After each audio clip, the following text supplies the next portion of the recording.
Hello everyone, I Shraddha Sharma welcome you all to your favorite platform First Gen Locket.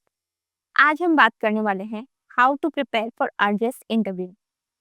तो देखिए, जैसे कि RJS का exam है, राजस्थान जुडिशियल सर्विसेज, या फिर कोई और एग्जाम है। हम सभी जानते हैं कि हर कॉम्पिटिटिव एग्जाम में जब वैकेंसी अनाउंस होती है तो उसका सिलेबस नोटिफाइड रहता है कि प्रीलिम्स में क्या आने वाला है, मेंस में क्या आने वाला है। पर प्रॉब्लम आती है इंटरव्यू की कि पता नहीं क्या पूछ लिया जाएगा। कुछ पूछा, हमें नहीं आया, अगर हमने आंसर ठीक नहीं दिया तो हम फेल हो जाएंगे। ऐसे बहुत सारे डर हैं जो बच्चों के दिमाग में रहते हैं। आज हम उसी डर को थोड़ा सा कम करने की कोशिश करेंगे। तो चलिए स्टार्ट करते हैं आज की वीडियो। सबसे पहले, क्योंकि ये वीडियो मैंने आरजेएस फोकस बनाया है, तो आरजेएस में 35 मार्क्स का इंटरव्यू रहता है। प्रीलिम के मार्क्स अलग हैं, मेंस के अलग हैं, एंड इंटरव्यू 35 मार्क्स का रहता है। पर फिर से प्रॉब्लम तो यही है कि सिलेबस नहीं पता, क्योंकि सिलेबस नहीं डिफाइन होता है। तो आज हम इस वीडियो में कुछ ऐसे क्वेश्चंस डिस्कस करेंगे। आप प्लीज अपनी नोटबुक और पेन लेकर बैठ जाइए। पर क्वेश्चन डिस्कस करने से पहले ये 3 चीजें हैं जो हमें पता ही होनी चाहिए। कोई भी इंटरव्यू होता है तो मुझे लगता है कि ये 3 चीजें हमारी चेक होती हैं। फर्स्ट है पर्सनालिटी, सेकंड है इंटेलेक्ट, थर्ड है जनरल नॉलेज। तो देखिए, पर्सनालिटी हमारी कैसे चेक होती है या क्यों चेक होती है। देखिए, आप सब आई थिंक कोर्ट रूम तो जानते ही हैं, पर फिर भी मैं आपको समझाती हूँ। ये हमारा कोर्ट रूम है, यहाँ पर जज बैठे हैं, देन इधर लॉयर्स हैं, एडवोकेट, जो भी लोग आए हैं प्रेजेंट होने के लिए, अक्यूज है और बाकी सब। हमारी पर्सनालिटी इसलिए चेक होती है, वो हमें चेक करना चाह रहे हैं कि जब हमें आरजेएस सिलेक्शन के बाद एक कोर्ट रूम अपॉइंट हो जाएगा, मिल जाएगा, तब हम इस कोर्ट रूम को मैनेज कर पाएंगे या नहीं। हो सकता है यहाँ पे बहुत शोर हो रहा हो सकता है यहाँ पे लोग हद से ज्यादा आ गए हों, या फिर ठीक से अगर कोर्ट रूम को मैनेज करना है तो इसीलिए वो हमारा पर्सनालिटी ट्रेट चेक करते हैं कि क्या हम उसे मैनेज कर पाएंगे, क्योंकि अगर मैनेज नहीं कर पाएंगे तो हम जस्टिस कैसे डिलीवर करेंगे। सेकंड है इंटेलेक्ट। अब देखिए, इंटेलेक्ट क्यों चेक होता है, क्योंकि कभी-कभी कुछ ऐसे कॉम्प्लिकेटेड केसेस हमारे सामने आ जाते हैं, जहाँ इज़िली हम नहीं पता लगा पाते कि क्या क्राइम हुआ है या क्या चेन ऑफ इवेंट्स है, इसीलिए हमारा इंटेलेक्ट चेक किया जाता है। कुछ हमसे ऐसे सिचुएशन, प्रॉब्लम बेस्ड क्वेश्चन पूछे जाते हैं, जो कि ये डिसाइड करते हैं कि अगर हमारे सामने कोई कॉम्प्लिकेटेड इशू आ गया, तो हम उसे हैंडल कर पाएँगे या नहीं। थर्ड आता है जनरल नॉलेज। थोड़ा बहुत तो हमें पता होना ही चाहिए जहाँ हम रहते हैं उसके आस-पास क्या चल रहा है। मान लीजिए हमारी पोस्टिंग हो जाती है किसी एक गाँव में, जहाँ की हम ना तो भाषा समझते हैं, ना संस्कृति समझते हैं। अगर हम उन लोगों से कम्युनिकेट ही नहीं कर पा रहे हैं, तो जब वो लोग कोर्ट में आएँगे, तो हम उनकी प्रॉब्लम कैसे सॉल्व करेंगे? इसीलिए हमें थोड़ा बहुत पता होना चाहिए जहाँ हम रहते हैं, उसके आस-पास की कैसे लोग हैं, क्या बोलते हैं, क्या इनके फेस्टिवल्स हैं। थोड़ा बहुत आइडिया होना चाहिए, नॉट नेसेसरीली पूरा-पूरा, बट थोड़ा-सा आइडिया होना ही चाहिए। अब आती है ड्रेस कोड की बारी। तो देखिए, लड़कों का तो बहुत ही सिंपल है, उन्हें व्हाइट शर्ट पहननी है, ब्लैक ट्राउजर्स हैं, टाई लगाना है, कोट पहनना है। पर लड़कियों के साथ कुछ इशू आ जाता है, क्योंकि मेरे पास 2 बच्चों के मैसेजेस आए थे कि मैम हमने इस बार सूट पहना, इसीलिए शायद हमारा सिलेक्शन नहीं हुआ। अगर हम साड़ी पहनते तो हमारा सिलेक्शन हो जाता।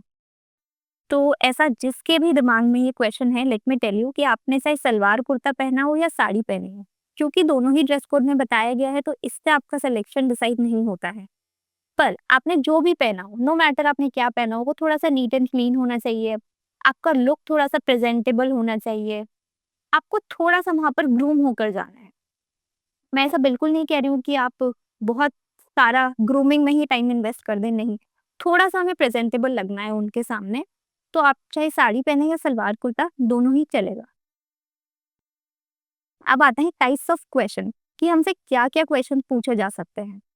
तो देखो, सबसे पहले तो डायरेक्ट क्वेश्चन, डिक्री कहाँ डिफाइंड है, डिक्री होती क्या है, रेस जुडिकाटा क्या होता है, रेस जुडिकाटा कहाँ डिफाइंड है। ऐसे कुछ सिंपल क्वेश्चंस हमसे पूछ लिए जा सकते हैं। या फिर जनरली हमें कंफर्टेबल करने के लिए, क्योंकि जब हम इंटरव्यू देने के लिए जाते हैं तो वहाँ पर थोड़ा सा हम नर्वस रहते हैं, तो जो हमारे पैनलिस्ट बैठे होते हैं वो हमें थोड़ा-सा उस नर्वसनेस से बाहर निकालने के लिए, या फिर जैसे मान लीजिए हम यहाँ बैठे हैं, ये हमारे पैनलिस्ट हैं, तो वो हमें देख पाते हैं इज़िली कि हमारी क्या स्टेट ऑफ माइंड है, एंड क्योंकि वो इतने एक्सपीरियंस हैं, वो समझ जाते हैं। तो इसीलिए हमें थोड़ा-सा कंफर्टेबल करने के लिए ऐसे कुछ डायरेक्ट क्वेश्चंस पूछे जाते हैं, जिन्हें हम ईज़िली आंसर कर दें, और फिर वो हमसे एक्चुअल इंटरव्यू में जो पूछना चाहते हैं, जो चेक करना चाहते हैं, वो चेक करेंगे। देन आता है इलस्ट्रेशन बेस्ड। तो देखिए, इलस्ट्रेशन या तो डायरेक्ट बेस्ड डायरेक्ट क्वेश्चंस पूछ लिए जाते हैं, या फिर कुछ इंपॉर्टेंट केसेस रहते हैं, जैसे सुप्रीम कोर्ट का कोई लैंडमार्क केस हो गया या रीसेंट केस हो गया, उस पे हमें इलस्ट्रेशन बना के पूछा जाता है कि अगर आप होते तो आप इसे कैसे डिसाइड करते, या फिर सुप्रीम कोर्ट ने अगर ऐसा बोला है तो ये क्यों बोला है। एग्जैक्टली क्या पूछा जाएगा ये तो हमें नहीं पता, बट ऐसे जनरली बच्चों से क्वेश्चंस पूछे गए हैं। देन है situation and problem based question. अब देखो क्या होता है कि हमारे जो पैनल में सामने हाईकोर्ट जजेस बैठे हैं, जो ऑनरेबल जजेस हैं, वो पहले कोर्ट में काम कर रहे हैं, देन वो सडनली आके इंटरव्यू ले रहे हैं, तो उनके दिमाग में कहीं ना कहीं वो केसेस चल रहे होते हैं जो उन्होंने कोर्ट रूम में सुने हैं। तो हो सकता है वही कोर्ट रूम से उठाकर प्रॉब्लम बना के वो हमसे कोई क्वेश्चन पूछ लें। सबसे बड़ी बात ये आती है, क्योंकि हमने ये कभी सुना ही नहीं है, क्योंकि हम तो कोर्ट रूम में थे नहीं, तो हमें लगता है कि आंसर करे तो करे क्या, जब पता ही नहीं है आंसर क्या करना है। और ऐसे में मान लीजिए हमने कोई आंसर कर भी दिया, तो वो ठीक है या नहीं, ये सबसे बड़ी प्रॉब्लम आ जाती है। तो लेट मी टेल यू, इसका कोई करेक्ट आंसर नहीं होता। आई थिंक वो ये चेक करते हैं कि आपने आंसर दिया तो क्यों दिया, कोई तो रीजन होता है हमारे यस या नो करने के पीछे, तो वो हमारा चेक किया जाता है। सेकेंडली, हमने परेशान हो गए या कॉन्फिडेंस से आंसर किया, वो चीज चेक होती है। फिर आता है न्यूज़पेपर। तो देखिए, न्यूज़पेपर अगेन जो हमने 3 चीज़ें पहले डिस्कस की थी कि जनरल नॉलेज थोड़ा बहुत हमें होना ही चाहिए, इसीलिए न्यूज़पेपर बहुत इंपॉर्टेंट है। अब ऐसा नहीं है कि न्यूज़पेपर हमें बहुत ही ध्यान से 2-2 घंटे लगा के न्यूज़पेपर पढ़ना है, नहीं। हमें थोड़ा-सा आइडिया होना चाहिए कि न्यूज़पेपर में चल क्या रहा है। जैसे कि एग्ज़ाम्पल है सती केस। क्या हुआ था, आरजेस का जब इंटरव्यू था, तो बात थी अक्टूबर 2024 की। अब 1984 में एक सती का केस हुआ था राजस्थान में, बहुत फेमस। उसी के बाद सती प्रोहिबिशन एक्ट लाया गया था। तो समहाउ नवरात्रि के टाइम पे न्यूज़पेपर में वो सती केस के बारे में एक पैराग्राफ पब्लिश हो जाता है, और इसीलिए इंटरव्यू के लिए रेलेवेंट बन जाता है। इवन कुछ बच्चों से इसी सती केस पे क्वेश्चंस भी किए गए, क्योंकि अब न्यूज़पेपर में पब्लिश हुआ है तो ऑनरेबल जजेस ने भी पढ़ा है, तो उन्हें लग गया कि हाँ, थोड़ा इम्पोर्टेंट तो है, अब इम्पोर्टेंट भी है, लीगल इशू पे भी है, तो इसीलिए इस पे क्वेश्चंस बन गए। ये सिर्फ एक एग्जाम्पल है, ऐसा हमें एनालाइज करना पड़ेगा कि न्यूज़पेपर में क्या हमारे काम का है और क्या नहीं। देन आते हैं इम्प्रॉम्प्टू क्वेश्चन। अब देखिए, जब मैंने जो एक्सपीरियंस किया है या जो मैंने बात करी है ऑलरेडी सर्विंग जजेस से, या जो भी रिसेंटली सेलेक्ट हुए हैं, उन सब के अकॉर्डिंग जो हमारे ऑनरेबल जजेस हैं जो पैनल में बैठे हैं, उनके पास कोई सेट ऑफ क्वेश्चंस नहीं होता है। वो इतने एक्सपीरियंस है कि वो खुद से ही उसी टाइम पे क्वेश्चंस बनाते हैं। तो अब वो क्वेश्चंस किस चीज़ पे बन रहे हैं, ये हम पहले से नहीं अंदाज़ा लगा सकते, बट हम हमारी पर्सनैलिटी उस तरह से प्रिपेयर कर सकते हैं कि कोई भी क्वेश्चन अगर हमारे सामने पूछा जा रहा है, तो हम उसे आंसर कर पाएँ। अब आता है कि क्या हमें सब कुछ याद रखने की ज़रूरत है? नहीं, इसके लिए है बिग नो। आप इंटरव्यू में पूरा रटाफिकेशन पे ध्यान मत दीजिए। इसका पर्सनल मेरा एक्सपीरियंस है, मुझसे क्वेश्चन पूछा गया था ऑर्डर 21 का। अब मुझे पता था कि जो मुझसे पूछा गया वो है तो ऑर्डर 21 में, बट उसका रूल मुझे ध्यान नहीं आ रहा था। तो मैंने उनसे सिंपली कहा कि sir, sorry, I am not able to recall the rule number, but ऐसा-ऐसा उसका कंटेंट है, एंड दे वर सैटिस्फाइड। तो हमें exact order, rule, article, section अगर याद नहीं हो तो भी काम चल जाएगा। हमें पूरा रटाफिकेशन नहीं करना है, हमें वहाँ पर हमारी पर्सनैलिटी पे ध्यान देना है, हमारे इंटेलेक्ट पे ध्यान देना है। अब आता है कि जगह के बारे में जो क्वेश्चंस बनते हैं वो क्यों बनते हैं। तो देखिए, सबसे पहला, क्योंकि आरजेएस का एग्जाम है, तो राजस्थान के बारे में तो क्वेश्चंस बन सकते हैं। सबसे पहला, आपका होम टाउन से क्वेश्चन बनेगा। फॉर एग्जाम्पल, आप जयपुर में रहते हैं, तो आपसे आपके होम टाउन के रिगार्डिंग क्वेश्चन बन जाएंगे कि हवा महल किसने बनाया था, या जल महल कब बना था, या फिर जंतर मंतर क्यों फेमस है। ऐसे कोई भी आपसे क्वेश्चन बन सकता है। देन आता है कि मान लीजिए अगर आप थोड़े टाइम वहां रहे हैं, आपका होम टाउन कोई और है, मान लीजिए आपका होम टाउन है भरतपुर, बट आपने पढ़ाई जयपुर से की है, तो आपने जो 5 ईयर लॉ किया है उसके लिए आप जयपुर आए थे। अब आपसे भरतपुर पे भी क्वेश्चन बनेंगे और आपसे जयपुर पे भी क्वेश्चन बनेंगे। तो इस तरीके से हमें राजस्थान में हम जहाँ-जहाँ गए हैं या जो इम्पोर्टेंट चीज़ें हैं, उतना हमें पता होना चाहिए। अब आता है कि इंडिया में से कैसे क्वेश्चंस बनेंगे या और किस टाइप के क्वेश्चंस बनते हैं। तो सबसे पहला तो एग्जाम्पल बेसिस पे मान लीजिए कोई हिमाचल प्रदेश का बच्चा है, उसने आके दे दिया है आरजेएस, अब वो इंटरव्यू में है, तो उससे पूछ लिया जाएगा कि हिमाचल प्रदेश का क्या फेमस प्लेस है, क्या फेमस फूड है, वहाँ का कुछ पूछ लिया जा सकता है। या फिर वो हिमाचल का है तो उससे राजस्थान के बारे में कुछ पूछ लिया जा सकता है, क्योंकि थोड़ा जनरल नॉलेज तो होना इम्पोर्टेंट है कि राजस्थान में क्या फेमस है या राजस्थान में हिमाचल से क्या अलग है, ऐसा कुछ भी। ये बहुत ही बेतुके से सवाल लग रहे हैं, बट ये हमसे पूछे जाते हैं हमारा इंटेलेक्ट चेक करने के लिए नहीं, हमारी पर्सनालिटी चेक करने के लिए कि हमें कैसे आंसर कर रहे हैं, हम डर तो नहीं रहे हैं आंसर करने के लिए। और मान लीजिए आपके पेरेंट्स, अब पूरे इंडिया में से कैसे क्वेश्चंस बनेंगे। मान लीजिए आपके पेरेंट्स है गवर्नमेंट जॉब में, उनका 4-5 बार ट्रांसफर हुआ है, तो वो एक जगह रहे तो वहां से क्वेश्चन बन जाएगा। देन आपकी कॉलेज दूसरी जगह से हुई तो वहां से क्वेश्चन बन जाएगा। आपका प्लेस ऑफ बर्थ कोई और है तो वहां से क्वेश्चन बन जाएगा। इसी तरह से अलग अलग जगह से क्वेश्चन बन सकते हैं। या फिर सबसे बड़ी बात, अगर आपने हॉबी ही अपनी ट्रैवलिंग बता दी है, फिर तो आपसे नंबर ऑफ क्वेश्चंस बन सकते हैं। तो अगर आपने अपनी हॉबी ट्रैवलिंग लिखी है तो सोच समझ के लिखिएगा, या फिर लिख दी है तो आपको पता होना चाहिए फिर। अब आता है, क्योंकि अगेन अगर आर्टिस्ट का ही एग्जाम है तो राजस्थान के बारे में तो क्वेश्चंस बनते ही बनते हैं। जैसे मुझसे पूछा गया था कि राजस्थान की वीरांगनाओं के नाम बताइए, तो मैंने हाड़ी रानी का एग्जाम्पल दिया था। तो इसीलिए हमें थोड़ा सा राजस्थान की हिस्ट्री का पता होना ही चाहिए कि हिस्ट्री कैसे रही है। देन है जैसे इंटीग्रेशन ऑफ राजस्थान, ये 7 स्टेज प्रोसेस था, तो कब कब राजस्थान में कौन कौन से डिस्ट्रिक्ट्स ऐड हुए, कौन हमारे पहले चीफ मिनिस्टर थे, कौन हमारे पहले गवर्नर थे। इस तरह से हमें चीज़ें थोड़ी-सी पता होनी चाहिए। देन राजस्थान में से कौन सी यूनेस्को साइट्स हैं, कौन से टूरिस्ट स्पॉट हैं, कौन सी फेमस प्लेसेस हैं जो नई-नई डिस्कवर हुई हैं या जो सबसे पुरानी है। इस तरह से कुछ बहुत ही क्वेश्चन, ऐसा नहीं है कि यही आपसे पूछे जाएँगे। मैं सिर्फ़ आपको एग्ज़ाम्पल देने की कोशिश कर रही हूँ कि जब हम पढ़ रहे हैं इंटरव्यू के लिए तो हम ये सारी चीज़ें कवर भी करें, और जब हमें पता लग गया है कि हम ये सब कवर कर रहे हैं तो हमें समझ आ जाएगा कि और आगे क्या कवर करना है। देन आपसे किसी फेमस किंग के बारे में पूछा जा सकता है कि वो जो राजा थे, वो क्यों थे? जैसे जयपुर का नाम कौन से राजा को देखते हुए पड़ा है, या फिर जोधपुर का नाम क्यों पड़ा है? देन जैसे कि मुझसे पूछा था वीरांगनाओं के लिए, वैसे ही किसी फेमस क्वीन के बारे में पूछा जा सकता है, आपसे किंगडम्स के बारे में पूछा जा सकता है। तो ऐसा कोई ज़रूरी नहीं है कि आपसे यही पूछा जाएगा, बट अगर हम ये प्रिपेयर कर लें, थोड़ा-सा कॉन्फिडेंट रहेंगे। और अगर एक क्वेश्चन भी बनता है, वो हमने ठीक से आंसर किया तो एक-एक मार्क्स मैटर करता है। अब आता है हाई कोर्ट, क्योंकि हमारा जो आरजेस है, उसका एग्ज़ाम कंडक्ट करवाने वाली अथॉरिटी ही हाई कोर्ट है, तो हमें उसके बारे में तो पता होना ही चाहिए कि कब एस्टैब्लिश हुआ था, कौन-सी बेंच के कहने पे एस्टैब्लिश हुआ था, या फिर सॉरी कौन-सी कमिटी के कहने पे एस्टैब्लिश हुआ था। एंड हाई कोर्ट की जयपुर में बेंच है राजस्थान की, और जोधपुर में हाई कोर्ट ही है। तो ये जो बेंच है वो कब एस्टैब्लिश की गई थी या फिर क्यों एस्टैब्लिश की गई थी? अगर आपने राजस्थान हाई कोर्ट की हिस्ट्री पढ़ी है तो आपको पता होगा कि पहले स्टार्ट करके फिर बंद कर दिया गया था, फिर जब बर्डन ज़्यादा हुआ तो फिर से स्टार्ट किया गया था। तो क्योंकि आप आरजेएस का एग्जाम दे रहे हैं तो आपको ये सारी थोड़ी-थोड़ी सी हिस्ट्री तो पता होनी ही चाहिए। देन आपसे पूछ सकते हैं कि कौन से जजेस हैं जो हाई कोर्ट से राजस्थान हाई कोर्ट से सुप्रीम कोर्ट में डायरेक्टली जजेस बने हैं, या फिर कितनी लेडी जजेस रही हैं, या प्रेजेंटली कौन सी लेडी जज है जो राजस्थान हाई कोर्ट में है या फिर राजस्थान हाई कोर्ट से सुप्रीम कोर्ट गई हैं। अभी प्रेजेंट में कौन chief justice of high court हैं, या फिर टोटल नंबर ऑफ कितने चीफ जस्टिस रहे हैं, या जो प्रेजेंट चीजें हैं वो कौन से नंबर के हैं। इस टाइप से कुछ भी आपसे क्वेश्चन बन सकता है।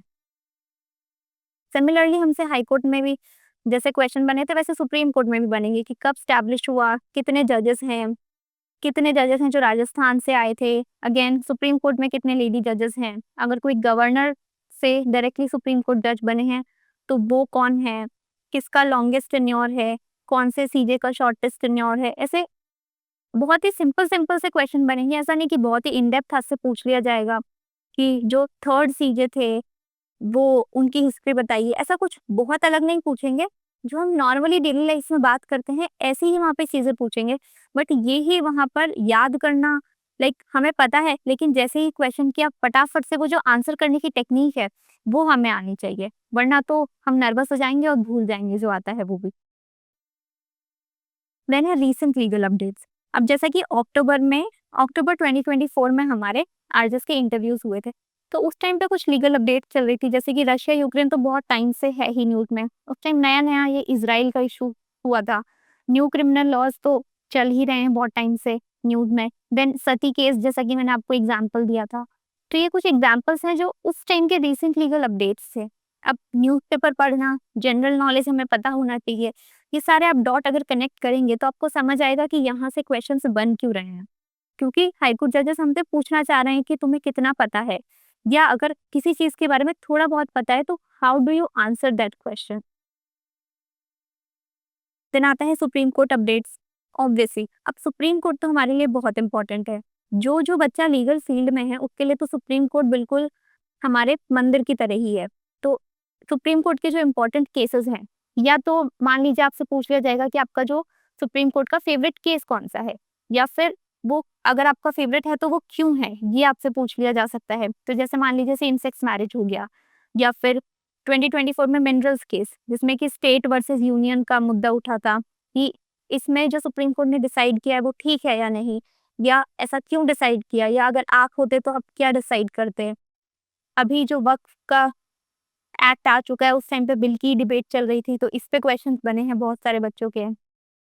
Section 6A of citizenship act, उसको चैलेंज किया गया था, तो इससे पूछा गया था बच्चों से कि अगर ये 6A सुप्रीम कोर्ट ने इसको हाँ बोला है तो क्यों बोला है, क्यों उन्होंने इसको ठीक माना है, ये सारी चीजें। देन बिल्किस बानो का केस, ऐसा कुछ भी हमसे पूछा जा सकता है। इसमें से ये सारे जो क्वेश्चंस मैं आपको बता रही हूँ ये किसी न किसी स्टूडेंट से पूछे गए हैं। तो इसी तरह से आप तैयार कर सकते हैं कि जब आपका इंटरव्यू हो रहा हो तो उस टाइम पे क्या लीगल अपडेट्स चल रही हैं, क्या सुप्रीम कोर्ट के केसेस चल रहे हैं उस टाइम पे, क्या नए नए डिसाइड हुए हैं, इस तरीके से। देन आता है हॉबी। देखिए हॉबीज पे बहुत ही चर्चा होती है, क्योंकि कुछ बच्चे हैं जो कि हॉबी फालतू क्वेश्चन समझ के कुछ भी लिख देते हैं। जैसे कुछ लिख देंगे कुकिंग हो गया, कुछ लिख देंगे गार्डनिंग, कुछ लिख देंगे रनिंग। अब हॉबी इतना फालतू क्वेश्चन नहीं है जितना कि बच्चे इसे समझते हैं, क्योंकि मैंने बहुत सारे मॉक्स देखे हैं जहाँ पर कुछ भी हॉबी लिख दिया और उसके बारे में वो पढ़कर नहीं गए हैं, तो फिर वो फंस जाते हैं उस क्वेश्चन पे, क्योंकि काउंटर क्वेश्चन तो होता ही होता है। तो इसीलिए अगर आप किसी भी चीज को हॉबी लिख रहे हैं तो उसके बारे में आपको पूरा पता होना चाहिए। फॉर एग्जाम्पल, आपने लिखा कि रीडिंग आपकी हॉबी है, तो आपका कोई फेवरेट राइटर होगा, आपकी कोई फेवरेट बुक होगी, या फिर अगर कोई फेवरेट राइटर है तो वो कौन से जॉन की किताबें लिख रहे हैं, तो वो सब आपको पता होना चाहिए। इसी तरह से अगर आपकी स्पोर्ट्स में कोई हॉबी है, मान लीजिए आपको क्रिकेट खेलना पसंद है, तो आपसे क्रिकेट पे क्वेश्चंस बन जाएंगे, या फिर क्रिकेट प्लेयर्स पे क्वेश्चन बन जाएंगे, या राजस्थान से अगर कोई क्रिकेट प्लेयर है तो उस पे क्वेश्चंस बन जाएंगे। इस तरह से अगर आपने कुछ भी हॉबी में लिखा है तो वो आपका टॉपिक परफेक्टली प्रिपेयर्ड होना चाहिए। अब आता है ड्यूरेशन ऑफ इंटरव्यू। अब देखिए इस पे भी अगेन बहुत चर्चा होती है। कुछ बच्चे हैं जिनका 30 मिनट्स तक इंटरव्यू चलता है, कुछ बच्चे हैं जैसे मुझे 10-12 मिनट में ही फ्री कर दिया था, कुछ है जिनका 40 मिनट्स तक भी चला। तो ऐसा पर्सनली मुझे भी लगा था, मेरे को लगा मुझे तो 10 मिनट में ही फ्री कर दिया है तो क्या ही पूछा है, लगता है वो मुझसे इम्प्रेस नहीं हुए तो मुझे जल्दी से बाहर भेज दिया, उन्हें लगा क्या ही हम टाइम वेस्ट कर रहे हैं। ये सब मेरा थॉट प्रोसेस था। देन मेरी एक फ्रेंड है जिसका अराउंड 30 मिनट्स तक इंटरव्यू चला, और वो कहती है कि बहुत ही लंबा टाइम था, टाइम ही नहीं कट रहा था, बहुत सारे क्वेश्चंस पूछे। तो ऐसा सबके अलग अलग थॉट प्रोसेस रहते हैं, एंड मेरी फ्रेंड का भी सिलेक्शन हुआ है और मेरा भी हुआ है। मतलब कि ड्यूरेशन ऑफ इंटरव्यू मैटर नहीं करती है। हो सकता है उन्हें जो चेक करना हो वो 2 क्वेश्चन में ही चेक कर लें, या फिर वो पर्सनालिटी समझने में उन्हें आधा घंटा लग जाए। तो इसीलिए ड्यूरेशन मैटर नहीं करती है। आप जितनी भी देर वहां हो, बस आपको अच्छे से खुद को प्रेजेंट करना है। अब आती हैं कुछ ऐसी मिसलेनियस चीज़ें, जैसे कि हमें वहाँ पर हम्बल रहना है। हमें ऐसा बिल्कुल ईगो पे बात नहीं ले जानी है कि आपने तो मुझे ऐसा कह दिया या आपको तो मेरा आंसर ठीक नहीं लगा, नहीं। हमें बहुत ही हम्बल रह के वहाँ पे रिप्लाई करने हैं। देन कॉन्फिडेंट तो हमें रहना है। अगर हम नर्वस रहेंगे तो उन्हें समझ आ जाएगा। देन अगेन अगर हम थोड़ा-सा कॉन्फिडेंस लूज़ कर रहे हैं तो उसे फटाफट से अवेयर होके गेन करिए, क्योंकि हमारे सामने जो ऑनरेबल जजेस हैं वो बहुत एक्सपीरियंस है, उन्हें समझ में आ जाता है, इसीलिए हमें कॉन्फिडेंट रहना है और इसकी प्रैक्टिस हम कर सकते हैं मॉक इंटरव्यू देके। देन आता है सॉरी बोलना। ये क्यों इम्पोर्टेंट है समझिए। क्या होता है कि क्योंकि हमारे जो पैनल में बैठे हैं जजेस, वो बहुत एक्सपीरियंस हैं, तो अगर हम उन्हें घुमाने की कोशिश करेंगे तो वो समझ जाएँगे और यहीं पे हमारा नेगेटिव इंप्रेशन हो जाता है। इसीलिए कभी भी हमें घुमाना नहीं है। कोई क्वेश्चन नहीं आता, सॉरी बोल दो। Sorry sir I am not able to recall, sorry sir I am not aware of it. Sorry बोलना इज़ वे बेटर देन उन्हें घुमाना, क्योंकि अगर आप घुमाओगे तो वो समझ जाएँगे और उस पे फिर इतने काउंटर क्वेश्चन हो जाएँगे कि आपका पूरा कॉन्फिडेंस चला जाएगा और नेगेटिव इंप्रेशन पड़ेगा जो अलग। फिर एक काम एंड कंपोज्ड रहना है हमें वहाँ पर। मान लीजिए आपसे फर्स्ट क्वेश्चन किया, नहीं आता, कोई बात नहीं। सेकंड किया, नहीं आता। थर्ड किया, नहीं आता। अगर आपको 10 क्वेश्चन पूछे थे, 10 नहीं आते, फिर भी आपको वहाँ पर होप रखनी है, बिल्कुल काम रहना है। हो सकता है जो आपसे 11th क्वेश्चन किया जाए, वो आपको आ जाए और वही आपका सिलेक्शन डिसाइड कर दे। तो अगर कोई क्वेश्चन नहीं आता या गलती से आपने गलत आंसर कर दिया, उसे आप ठीक कर दो, क्योंकि ऐसा मेरे साथ हुआ था। एक क्वेश्चन था जो कि मैं आगे डिस्कस करूँगी, तो मुझे लगा कि मैंने ठीक आंसर किया, बट देन इस पे थोड़ा-सा डिबेट हुआ कि नहीं ये नहीं होना चाहिए, वो होना चाहिए। तो फिर लास्ट में मैंने कहा ठीक है सॉरी, आई वाज़ रॉन्ग, ऐसे करके मैंने उसे वहीं पे कवर अप करने की कोशिश की। तो इसीलिए हमें वहाँ पर काम रहना है, ऐसा नहीं कि बहुत नर्वस हो जाएँ और हमारी आवाज़ से समझ में आ रहा है, हमारे फेस से समझ में आ रहा है। देन अगेन कुछ क्वेश्चंस जो कि बच्चों से पूछे गए इस बार भी और जनरली पूछे जाते हैं, आप कोई भी मॉक वीडियो उठाकर देखिए आपको समझ में आएगा। मान लीजिए आपने 12th के बाद ड्रॉप किया है या फिर आपकी ग्रेजुएशन के बाद ड्रॉप है, तो वो ड्रॉप ईयर से क्वेश्चंस बनेंगे कि आपने ड्रॉप किया तो उस टाइम पे आपने क्या किया? या फिर आपको वो अगर कोई गैप है, तो वो आपको जस्टिफाई करना आना चाहिए। देन है कि अगर आपने एलएलएम की है, तो वो क्या पर्पज़ था, क्यों किया है? या फिर मान लीजिए आपने एलएलएम किया है आईपीआर में, जैसे मेरा था आईपीआर में एलएलएम, तो मेरे से आईपीआर पे क्वेश्चंस बनना बिल्कुल पॉसिबिलिटी थी। दो मुझसे नहीं बने बट पॉसिबिलिटी थी, तो मैं आईपीआर पूरा पढ़ के गई थी। वैसे ही अगर आप पीएचडी कर रहे हैं, तो आपसे पूछा जा सकता है कि अगर आपका इंटरेस्ट ही टीचिंग में है, तो आप जुडिशरी में क्यों आ रहे हैं? या फिर अगर आपका पीएचडी टॉपिक है, उस पे क्वेश्चन बन सकते हैं। अब जैसे टीचिंग पे, ये क्वेश्चन मुझसे मॉक में पूछा गया था कि अगर आप टीचिंग कर रहे हैं या फिर आपने की है, तो आप टीचिंग जैसा नोबल प्रोफेशन छोड़ के अब आप जुडिशरी क्यों करना चाह रहे हैं? अगर जुडिशरी ही अच्छा प्रोफेशन है, तो क्या टीचिंग नहीं है? इस तरह से क्वेश्चंस सिर्फ घुमाने के लिए हमें पूछे जाते हैं, उसका हमें ठीक से आंसर करना आना चाहिए। देन कुछ एनएलयू स्टूडेंट्स रहते हैं, उनसे पूछ लिया जाता है कि आप वो कॉर्पोरेट लाइफ़स्टाइल छोड़ के आप इधर क्यों आ रहे हैं? क्यों आप जुडिशरी कर रहे हैं? क्या आप किसी गाँव की पोस्टिंग में सर्वाइव कर पाएँगे? देन आता है, ये तो पूछा ही जाता है ऑलमोस्ट हर मॉक इंटरव्यू में, चाहे रियल इंटरव्यू में नहीं पूछा जाए, बट देन अगेन ये हमारे पास होना चाहिए इसका आंसर कि आपने क्यों लॉ परस्यू किया? क्यों आप आरजेएस बनना चाहते हैं? क्यों आप जुडिशरी को एज़ अ प्रोफेशन लेना चाह रहे हैं? फेवरेट बुक, ये मुझसे क्वेश्चन पूछा गया था कि आपकी फेवरेट बुक क्या है? तो इस तरह से कुछ चीज़ें हैं जो हमें पहले से प्रिपेयर करनी है। देन हॉबीज़ पे क्वेश्चंस बनते हैं। फेवरेट सब्जेक्ट पूछ लिया जाता है। बहुत सारे मॉक इंटरव्यूज़ में ये होता है कि आपका फेवरेट सब्जेक्ट क्या है? तो मान लीजिए आपने बताया कि एविडेंस एक्ट, जनरली बच्चे एविडेंस एक्ट का आंसर करते हैं और फिर अगर आपको इसमें से क्वेश्चन नहीं बने, तो भी थोड़ा-सा अपना कॉन्फिडेंस डाउन हो जाता है कि फेवरेट भी बताया और वहाँ से क्वेश्चन भी नहीं बने। तो जो आपका फेवरेट सब्जेक्ट है, इसको ध्यान से चूज़ करिए। जो आपका बेस्ट सब्जेक्ट हो, जहाँ पर आप बेस्ट आंसर कर पाएँ, उसी को आप फेवरेट बताइए। या फिर एक सब्जेक्ट आप इतना अच्छे से प्रिपेयर कर लीजिए, ताकि आपसे अगर क्वेश्चन बने, तो आप वहाँ पर ये आंसर कर पाएँ। Then tragic moment of life, ये आपसे पूछा जा सकता है कि आप लाइफ में कितने नेगेटिव हैं। मान लीजिए कोई रिसेंट में आपके साथ कोई ट्रेजेडी हुई है, तो इससे वो आपकी पर्सनैलिटी चेक कर लेंगे कि जो बंदा है वो कितना पॉजिटिव है या कितना नेगेटिव है। हमें हमेशा पॉजिटिव रहना चाहिए। इंटरव्यू में भी हमें हमेशा पॉजिटिव चीज़ों पे ध्यान रखना है। अगर मैं आपको मेंस आंसर राइटिंग का बताऊँ, तो जब भी हम किसी टॉपिक को कंक्लूड करते हैं, तो हमेशा उसकी पॉजिटिविटी पे ही कंक्लूड करते हैं। उसी तरह से इस टाइप के क्वेश्चंस होते हैं हमारी पर्सनैलिटी टेस्ट करने के लिए। अब आती है फिर से कुछ और मिसलेनियस चीज़ें, जैसे कि ये ट्राइड एंड टेस्टेड है। सबसे पहला तो मान लीजिए आपको कोई सेक्शन उन्होंने पूछा है या कोई कंटेंट पूछा, आपको नहीं ध्यान आ रहा है, तो यू कैन आस्क कि sir may I take a moment, ma'am may I take a moment, आप 2 मिनट लीजिए। लाइक 2 मिनट तो बहुत ज़्यादा हो जाएगा, बट आप थोड़ा-सा टाइम लीजिए और आप उस चीज़ को आराम से ध्यान करके आंसर कर सकते हैं। मैंने किया है और इससे आई डोंट थिंक कोई नेगेटिव इंप्रेशन पड़ता है। देन है रेफर बैक। मुझसे एक क्वेश्चन पूछा गया था जो मुझे नहीं आया, तो उन्होंने कहा कि आप डायरेक्ट रेफर कर लें, आप इसमें से देखकर बता दीजिए। वो थोड़ा सिचुएशन बेस्ड क्वेश्चन था। तो अगर आपको लगता है कि आप डायरेक्ट देख के आंसर कर पाएँगे, तो आप बिल्कुल, इसीलिए मैंने कहा था कि इंटरव्यू में आपको रट्टाफिकेशन नहीं करना है, डायरेक्ट आपको सामने मिल जाएगी। वो सिर्फ आपका इंटेलेक्ट चेक करेंगे कि आपको क्या आंसर करना है, या जो आपने आंसर किया वो क्यों किया, वो सिर्फ वो रीज़न जानना चाहते हैं। देन है थर्ड, ये मुझे फीडबैक में मिला था और मैं सबको बताती हूँ ये चीज़। मुझसे कहा गया था कि आप थोड़ा-सा स्माइलिंग फेस रखो, तो उससे अच्छा इंप्रेशन जाता है। तो मान लीजिए आपको कोई आंसर नहीं आया, आपने कहा सॉरी सर मुझे ये आंसर नहीं आता है, तो वो भी आप स्माइल करते हुए बोलिए। अगर आप स्माइल करेंगे तो थोड़ा-सा उससे पॉजिटिविटी झलकती है, एंड अगेन पॉजिटिव तो हमें रहना ही है।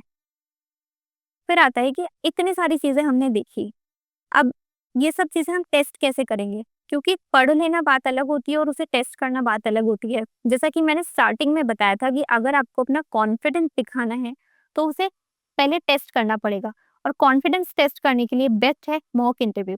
आप मॉक इंटरव्यूज़ दीजिए और उनका फीडबैक लीजिए। मान लीजिए आपसे मॉक इंटरव्यूज़ में 50 तरह के क्वेश्चन पूछे गए, अगर उसमें से एक क्वेश्चन भी हिट कर जाता है रियल इंटरव्यू में, तो इससे बढ़िया बात और क्या हो सकती है? इसीलिए बहुत सारे मॉक इंटरव्यू देने हैं, उसका फीडबैक लेना है, और वो सारी चीज़ों को हमें ठीक करना है, और ये करते-करते हम बहुत कॉन्फिडेंट हो जाएँगे। बाकी किस टाइप के क्वेश्चन्स आते हैं वो तो हमने कवर किए ही हैं। अब आता है what are they looking for? जैसा कि हम स्टार्टिंग से अब तक डिस्कस कर रहे हैं कि वो ये चेक करते हैं, वो XYZ चीज़ें चेक करते हैं, बट हमें रियल में पता नहीं है कि वो क्या चेक करते हैं। और मैंने ये भी बताया था कि जो हमारे ऑनरेबल जजेस हैं, जो पैनलिस्ट रहते हैं, मान लीजिए 3 लोग पैनल में बैठे हैं और यहाँ आप बैठे हैं, तो आप देखेंगे कि वो सिर्फ़ आपकी आँखों में देखते हुए आपसे क्वेश्चन कर रहे हैं। उनके पास कोई अलग से सेट ऑफ क्वेश्चंस नहीं है, वो अलग से कोई पूरा करिकुलम डिसाइड नहीं करके लेके आए कि हमें ये क्वेश्चंस करने हैं। इसीलिए मैं हमेशा कहती हूँ कि you yourself drive your interview. मतलब कि हमने मान लीजिए किसी क्वेश्चन का आंसर किया एक लाइन में, तो वो पूरी एक लाइन हमें सोच समझ कर बोलनी है, क्योंकि उसी लाइन में से वो हमसे दूसरा क्वेश्चन पूछ लेंगे, फिर उसी वर्ड से वो हमसे तीसरा क्वेश्चन पूछ लेंगे, क्योंकि उन्हें तो बहुत एक्सपीरियंस है, वो समझते हैं कि कहाँ पर बच्चा अटकेगा। हमें नहीं है इतना एक्सपीरियंस, इसीलिए हमें हर एक लाइन बहुत ध्यान से बोलनी है। हर एक वर्ड जो हमें कहना है वो ध्यान से बोलना है, क्योंकि हमारी ही लाइन से नेक्स्ट क्वेश्चन बनने वाला है। व्हाटएवर भी आंसर उसी से नेक्स्ट क्वेश्चन बन के आएगा। इसीलिए you yourself drive your interview, और इसकी प्रैक्टिस हमें करनी है बहुत सारे मॉक इंटरव्यूज ऊपर। अब आता है कि मुझसे क्या-क्या क्वेश्चंस पूछे गए थे। तो देखिए मैं आपको थोड़ा-सा इंटरव्यू का माहौल समझाती हूँ कि ये टेबल थी, यहाँ पर 3 पैनलिस्ट बैठे थे, ऑनरेबल हाई कोर्ट जजेस, और यहाँ पर मेरी सीट लगाई हुई थी, और ये थी बड़ी-सी टेबल, यहाँ पे बहुत सारे बैरक्स रखे हुए थे, ठीक है? अब मैं एंटर हुई और मुझसे क्वेश्चनिंग स्टार्ट हो गई। जनरली बच्चों से इंटरव्यू में, जो हम मॉक इंटरव्यूज देखते हैं, वहाँ पे इंट्रो सेशन लिया जाता है कि यू प्लीज इंट्रोड्यूस योरसेल्फ और थिंग्स लाइक दैट। मेरे से ऐसा कोई इंट्रोडक्शन उन्होंने नहीं लिया था। सबसे पहले उन्होंने मुझसे क्वेश्चन पूछा कि मान लीजिए आपके पास बाय मेल एक्सटॉर्शन होता है, तो क्या वो साइबर लॉ उस पे एप्लीकेबल होगा? तो यहाँ पर साइबर लॉ एप्लीकेबल होगा, क्योंकि जो एक्सटॉर्शन हुआ है वो मेल से हुआ है, यहाँ पर कंप्यूटर इन्वॉल्व है, तो साइबर लॉ तो एप्लीकेबल होगा। अब कौन-सा प्रोविज़न यहाँ पर रेलेवेंट होगा? अब देखो आईटी एक्ट तो हमारे सिलेबस में है नहीं, तो मैं कैसे ये आंसर करती? तो मैंने कहा आई am not aware of it, but section 4 IPC यहाँ पर रेलेवेंट था। तो अब आप समझ जाएँगे जिसने आईपीसी पढ़ा है कि ये क्वेश्चन क्यों बना। नेक्स्ट आता है डोमेस्टिक वायलेंस का क्वेश्चन। ये सबसे ज़्यादा भारी क्वेश्चन था मेरे लिए। मुझसे पहले पूछा गया कि मीराबाई के बारे में थोड़ा-सा। तो मीराबाई तो आप सभी जानते हैं कि कृष्ण भगवान की पूजा करने के लिए फेमस थी। देन मुझसे क्वेश्चन आता है कि मान लीजिए you are sitting as a civil जज, आपके पास एक लेडी आती है और वो कहती है कि मेरे पति मुझे कृष्ण भगवान की पूजा करने से रोक रहे हैं और कहते हैं कि आप शिव जी की पूजा करो। तो क्या ये डोमेस्टिक वायलेंस होगा? अब यहाँ पे मैं बहुत अटक गई थी, तो मैंने कहा मे आई टेक अ मोमेंट, यहीं पे मुझसे डायरेक्ट रेफर करने वाला बताया गया कि आप प्लीज़ डायरेक्ट देख के आंसर करिए। बट यहाँ पे इसका जो आंसर है वो इसके एक्सप्लेनेशन में दिया हुआ है, सेक्शन 3 के एक्सप्लेनेशन में, इमोशनल एंड वर्बल अब्यूज़। तो जो इमोशनल अब्यूज़ है, वो भी डोमेस्टिक वायलेंस में कवर होती है, इसलिए ये डोमेस्टिक वायलेंस होगा, अकॉर्डिंग टू मी, ऐसा मुझे लगता था। बट जो आंसर किया, उससे उनके फेस पे जो रिएक्शंस थे, अगेन वो काफ़ी एक्सपीरियंस है, हो सकता है मैं नहीं समझ पा रही हूँ, बट मुझे लगा कि वो सैटिस्फाइड हैं।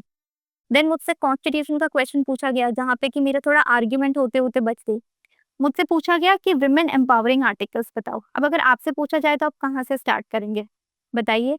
मैंने स्टार्ट किया 15 क्लॉज 3 से, जहाँ पे विमेन एंड चिल्ड्रन के लिए अलग से प्रोविजन बताया गया है, उन्हें थोड़ा सा स्पेशल ट्रीटमेंट दिया गया है। मैंने जैसे ही 15 क्लॉज 3 बोला, मेरे से काउंटर क्वेश्चन हुआ कि व्हाई नॉट आर्टिकल 14।